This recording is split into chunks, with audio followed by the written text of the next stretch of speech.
Saya Amalia Zikra, NIM 23133016 dari Prodi D3 Akuntansi.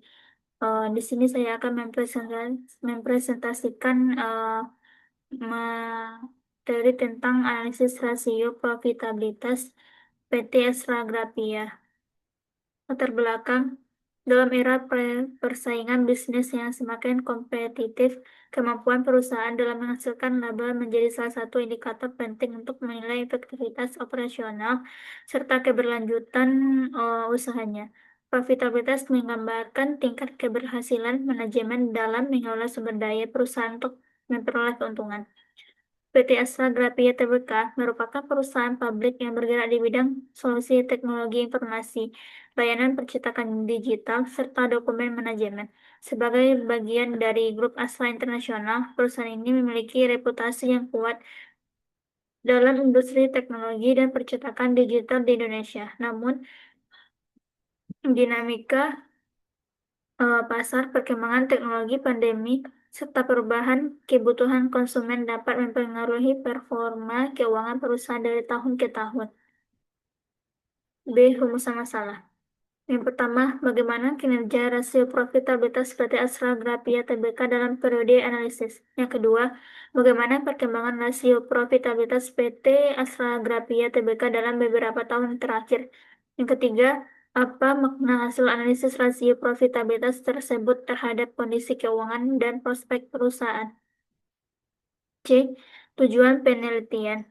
Yang pertama, menganalisis rasio profitabilitas PT Astra Grapia Tbk yang meliputi NPM, ROE, dan ROE. Yang kedua, mendeskripsikan perkembangan rasio profitabilitas PT Astra Grapia Tbk dan periode yang dianalisis. Yang ketiga, menyimpulkan tingkat efektivitas kinerja keuangan perusahaan berdasarkan hasil analisis rasio profitabilitas. D. Manfaat penelitian.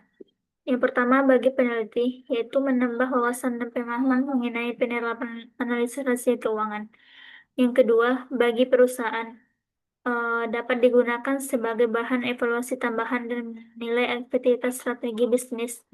Yang ketiga, bagi investor dan kreditor, yaitu menjadi bahan pertimbangan dalam pengambilan keputusan investasi dan pembiayaan dengan memahami kemampuan perusahaan dalam menghasilkan laba. Yang keempat, bagi akademisi, yaitu menjadi referensi untuk peneliti lebih lanjut mengenai kinerja keuangan perusahaan di sektor teknologi. Landasan teori yang poin A, laporan keuangan merupakan hasil akhir dari proses akuntansi yang digunakan sebagai alat komunikasi antara perusahaan dengan pihak internal maupun eksternal mengenai kondisi keuangan, kinerja operasional, dan perubahan posisi keuangan dalam suatu periode tertentu. Secara umum, laporan keuangan terdiri dari beberapa komponen. Yang pertama, laporan posisi keuangan. Yang kedua, laporan laba rugi. Yang ketiga, laporan perubahan ekuitas. Yang keempat, laporan arus kas. Yang kelima, catatan atas laporan keuangan. B. Analisis rasio keuangan adalah metode analisis yang digunakan untuk mengukur kinerja keuangan perusahaan dengan membandingkan pos-pos tertentu dalam laporan keuangan. Adapun tujuannya, yang pertama, mengukur kemampuan perusahaan dalam memenuhi kewajiban jangka pendek maupun jangka panjang. Yang kedua, menilai efektivitas perusahaan dalam menggunakan aset untuk menghasilkan pendapatan. Yang ketiga, menganalisis tingkat profitabilitas perusahaan. Yang keempat, membandingkan kinerja perusahaan dengan standar industri atau periode sebelumnya. Yang kelima, menilai kesehatan dan prospek bisnis perusahaan. Adapun menurut Brigham dan Houston, ada beberapa kategori utama yang yaitu yang pertama rasio likuiditas mengukur kemampuan perusahaan memenuhi jangka pendek. Yang kedua, rasio solvabilitas menggambarkan kemampuan perusahaan memenuhi kewajiban jangka panjang.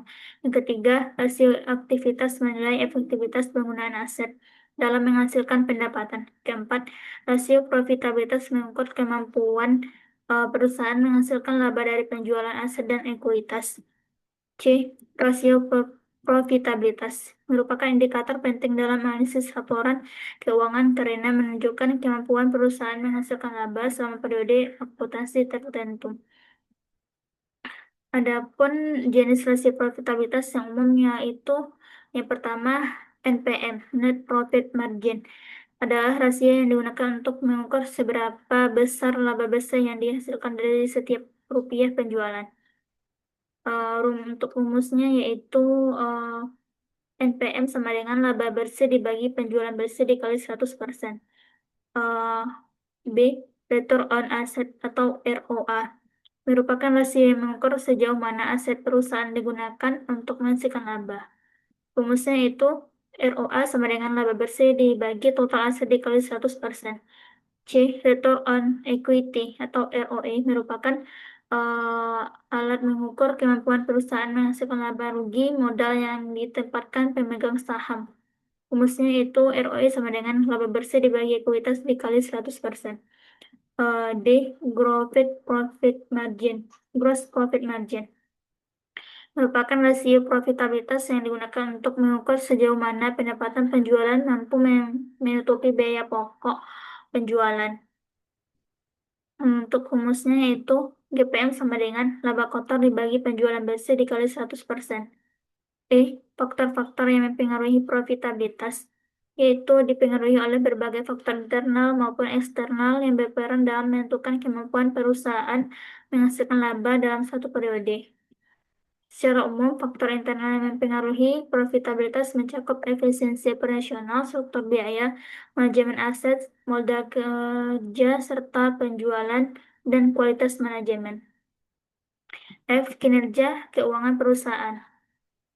Gambaran tingkat keberhasilan manajemen dalam mengelola sumber daya organisasi untuk mencapai tujuan finansial dalam periode tertentu. G. Penilaian terdahulu, yaitu mengenai analisis rasio profitabilitas terhadap kinerja keuangan perusahaan telah banyak dilakukan sebelumnya dan menjadi landasan penting bagi penelitian ini. Untuk pembahasannya, yang pertama, gambaran umum PT Astra Grafia Tbk 2019 sampai 2024 merupakan salah satu perusahaan pabrik yang bergerak di bidang solusi, teknologi informasi, layanan dokumen, dan digital printing di Indonesia. Perusahaan ini merupakan bagian dari grup Astra, salah satu usaha terbesar di Indonesia. Astra Grafia awalnya didirikan pada 1975 sebagai divisi mesin kantor PT Astra Internasional. B.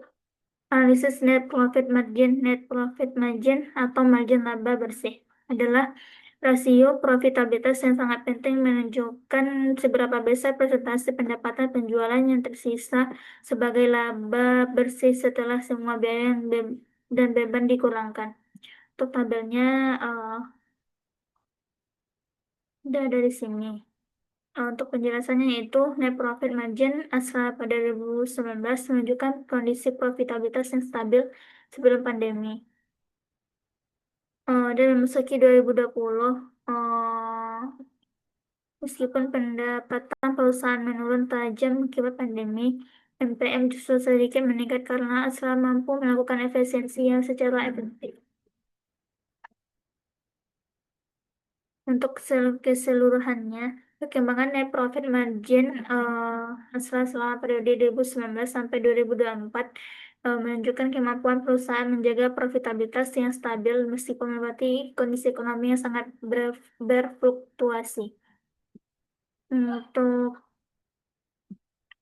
grafiknya bisa dilihat di sini. Uh, Secara keseluruhan, tren NPM asal mencerminkan ketahanan finansial perusahaan serta kemampuan menyesuaikan diri dengan kondisi ekonomi, meski tetap terpengaruh oleh dinamika biaya dan perubahan lingkungan bisnis. C. Return on Asset atau ROA.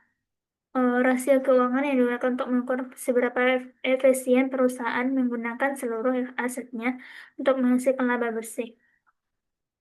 Untuk tabelnya bisa dilihat di sini untuk penjelasannya, yaitu pada tahun 2019 ROA berada pada tingkat yang baik, menunjukkan kemampuan perusahaan dalam memanfaatkan asetnya untuk menghasilkan laba secara efektif. Dan 2020 itu mengalami penurunan yang cukup tajam. 2021 mulai menunjukkan perbaikan seiring pemulihan aktivitas operasional dan meningkat dengan laba bersih.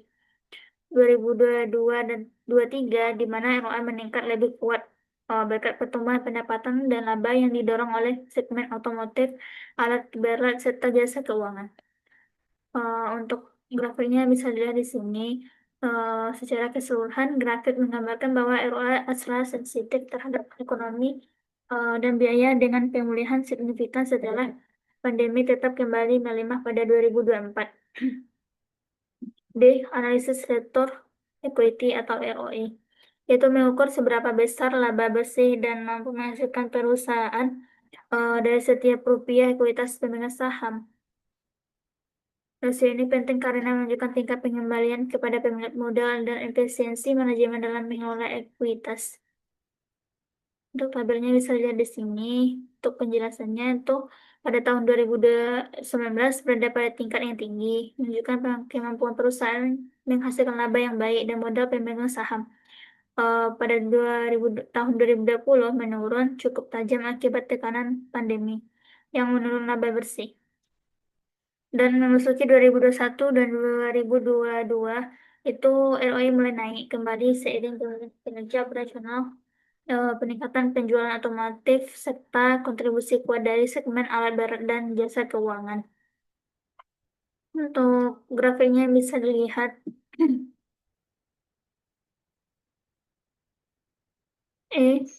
Gross profit margin adalah rasio yang digunakan untuk mengukur kemampuan perusahaan menghasilkan laba kotor dari setiap rupiah penjualan bersih.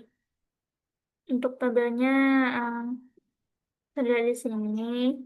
Secara keseluruhan, gross profit margin menunjukkan kinerja yang stabil di efisiensi sepanjang 2019 sampai 2024 berada pada kisaran 21% sampai 23%.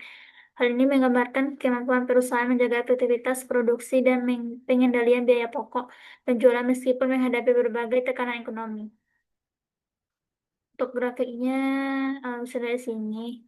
Uh, Secara keseluruhan, grafik ini memperlihatkan bahwa Asla berhasil mempertahankan efisiensi di stabilitas margin kotor meskipun menghadapi siklus ekonomi dan fluktuasi penjualan.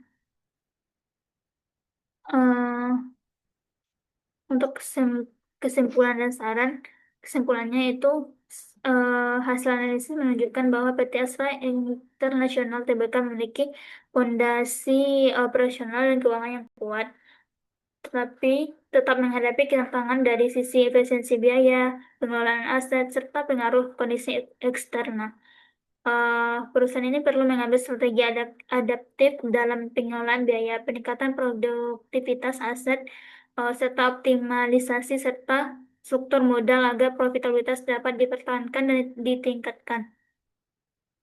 Untuk sarannya itu yaitu untuk menjaga keberlanjutan profitabilitas perusahaan, yaitu PT Astra International Tbk perlu terus memperkuat efisiensi biaya, meningkatkan kinerja operasional, serta mengoptimalkan strategi investasi. Mungkin sekian presentasi materi dari saya. Uh, Wassalamualaikum warahmatullahi wabarakatuh.